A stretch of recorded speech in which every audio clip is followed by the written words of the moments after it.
กราบสบายดีและสวัสดีพ่อแม่พี่น้องป้องปายเบิร์ดสุขุสุคนเนาะวันนี้มาพบกับเบ้าลุยคนเก่าคนเดิมอีกแล้วพี่น้องเอ๋ยจังใดก็ขอฝากความฮักและความคิดฮอดนะฮะพี่ๆน้องFC ที่ทางฟังไทยนำเด้อเนาะถ้าหากว่าพี่น้องท่านใดเข้ามาแล้วก็อย่าลืมกดไลค์กดแชร์กดติดตามเพื่อเป็นกำลังใจทางช่องของเบ้าลุยได้มีกำลังใจในการนำเสนอเรื่องราวดีๆของเมืองลาวเมืองไทยและการหลายๆประเทศมาให้พี่น้องในเบอร์ในสมอย่างเป็นปกติแล้วนะทุกคนสำหรับเรื่องราวในวันนี้เนาะเบ้าลุยมีเรื่องราวเรื่องหนึ่งทุกคนที่เบ้าลุยก็ยังตะลึงยังอึ้งอยู่ทุกคนเนาะบุคิดว่าคนไทยประชาชนไทยจะมีน้ำใจฮักซาดถึงเพียงนี้เนาะทั้งที่เป็นเทศกาลที่ว่ายิ่งใหญ่ระดับโลกก็คือเทศกาลสงกรานต์ที่ว่ามีสาวต่างชาติมาร่วมนำนิ้วหลายหมื่นหลายแสนคน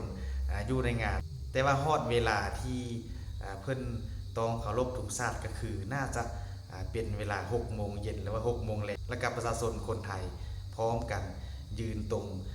เคารพธงชาติเบาลุยคิดว่าสาวต่างชาติที่ร่วมในงานนั้นน่าจะยืนมึนงงอย่างแน่นอนเนาะผมคิดว่าคนไทยจะแสดงถึงน้ำใจฮักชาติในเวลาอยู่ในงานเทศกาลสงกรานต์แบบนี้ทุกคนแต่ว่าสิ่งหนึ่งที่เบาลุยอยากให้พ่อแม่พี่น้องได้เห็นภาพดังกล่าวนี้ก็คือเป็นภาพแห่งความประทับใจและก็บ่เคยเห็นอยู่ใส่มาก่อนในโลกนี้อย่างแน่นอนเนาะเบาลุยคิดว่าน่าจะมีเพียงประเทศเดียวก็คือประเทศไทยที่ว่ายืนตรงเคารพธงชาติในงานเทศกาลแบบนี้เนาะที่ว่ามีชาวต่างชาติมาร่วมลิ้นอยู่ในงานดังกล่าวเนาะแล้วก็เบาลุยก็คิดว่าหลายๆคนก็อาจจะบ่เคยพบเจอสถานการณ์แบบนี้แต่ว่าก็มีบางคนก็อาจจะเคยเห็นแล้วก็เคยอยู่ในสถานการณ์ที่ว่าเห็นคนไทยยืนตรงเคารพธงชาติถึงอย่างใดก็ตามเนาะภาพแบบนี้ก็เป็นภาพแห่งความประทับใจและก็เป็นสิ่งที่น่าชื่นชมคนไทยทุกคนที่ว่าเพิ่นแสดงน้ำใจฮักชาติออกมาสู่สายตาชาวโลกโดยเฉพาะมันนักท่องเที่ยวหรือว่าสาวต่างชาติอยู่ใน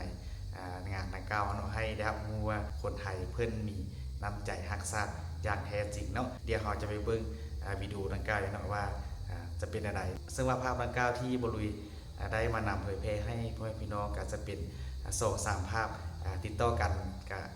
ระยะเวลากับบุญยาวบันไดทุกคนเนาะประมาณ 2-3 นาทีเลยเนาะหลังจากที่รับชมวิดีโอจบไปเนาะพี่น้องท่านใดหากรู้ว่าภาพดังกล่าวในอยู่ในเขตใดของประเทศไทยไม่ว่าจะเป็นอยู่ในกรุงเทพหรือว่าอยู่ในต่างจังหวัดก็คอมเมนต์มาให้ข้อมูลเพิ่มเติมได้ครับผู้นำอยู่ในใต้คลิปวิดีโอใดเนาะเอาไปเบิ่งผสมพร้อมๆกันเลยเนาะ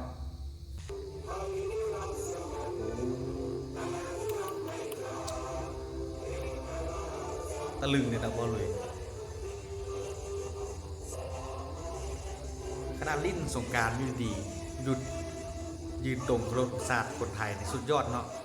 อันนี้แหละมาแสดงถึงความฮักศาสตร์อย่างแท้จริงทุกคน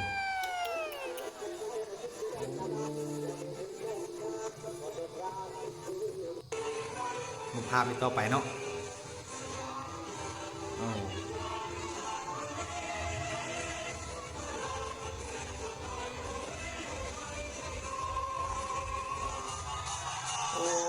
หลังจากเพลงชาติจบลงไปทุกคนกับลิ้นกับม้วนกับแดนต่อเลยทุกคนเนาะต่างชาติอาจจะงงเนาะเอาเบิ้งลักษณะของต่างชาติเนี่ยอาจจะยืนมึนงงอยู่เลยทุกคนแต่คนไทยนี่พร้อมกันยืนตรงโลกชาตินับถือเนาะนำจากชาติของคนไทยสุดยอดเลยเนาะ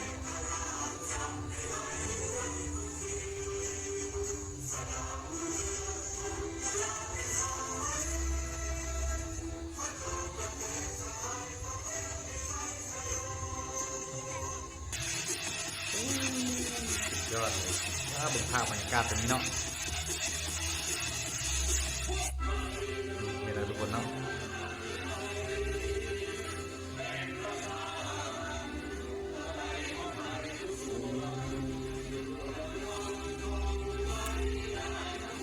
มันบทสะโพกแต่เสียงเพลงอยู่ในตู้ลำโพงทุกคนแต่ว่าทุกคนเนี่ยพร้อมกันฮ้องเพลงเลยทุกคนเนาะสังเกตว่าเสียงจะออกจากสดของคนไทยที่ว่าฮ้องออกมาเป็นเสียงเดียวกันเลยทุกคนเนาะ นี่แหละเป็นว่าแสดงถึงน้ำใจฮักษาอย่างแท้จริงเนาะ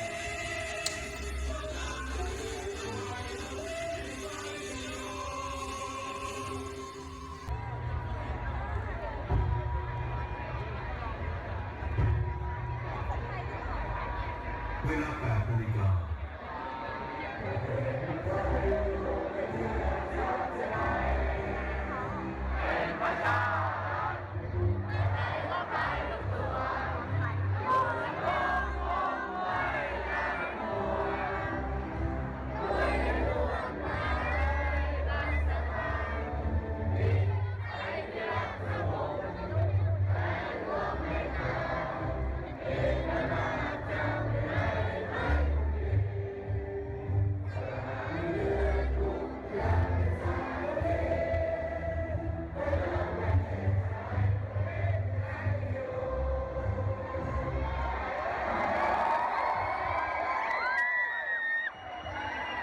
เอาเป็นยังไงเนาะพี่น้องหลังจากที่ได้เบิ่งได้ชมภาพแห่งความประทับใจที่แสดงถึงน้ำใจฮักษาอย่างแท้จริง